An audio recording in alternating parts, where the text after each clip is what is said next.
अस्सलाम वालेकुम। एक मालदार आदमी हज को गया और अपना माल मक्के के एक अमानतदार शख्स के पास अमानत रख दिया और उर्फे के वकूफ़ व हज से फरागत के बाद जब अपना माल लेने गया तो पता चला कि उस शख्स का इंतकाल हो गया है और ये भी इल्म हुआ कि उसकी अमानत के बारे में उसके रिश्तेदारों को कुछ भी इल्म नहीं। बाज़ उलमा ने उसका मसला सुनकर कहा कि आधी रात में जमजम के कुएं में उसको पुकारो कि ए फलाने, अगर वो जन्नती है तो जवाब देगा। वो गया, पुकारा, मगर कोई जवाब नहीं मिला। उलमा ने मशवरा दिया कि बीर बरहूद जो यमन का एक कुआं है उसमें उसको पुकारो, अगर वो दोज़खी है तो वहाँ से जवाब देगा। उसने जाकर पुकारा तो जवाब मिला और उसकी अमानत के बारे में उसने बता दिया कि फला जगह रखी है।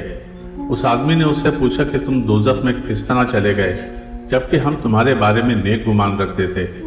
उसने जवाब दिया कि मेरी एक बहन थी जिससे मैंने क़ता ताल्लुक़ कर रखा था, इसकी सज़ा में मुझे यहाँ दोज़ख में डाला गया है। अल्लामा ज़ावी रहमतुल्लाह अलैह फरमाते हैं कि इसकी तस्दीक हदीस में है कि क़ता रहमी करने वाला जन्नत में नहीं जाएगा। अल-कबाइर सफ़ा नंबर 94। दोस्तों, अगर आपको वीडियोस पसंद आती हैं तो लाइक, शेयर और सब्सक्राइब करें। शुक्रिया।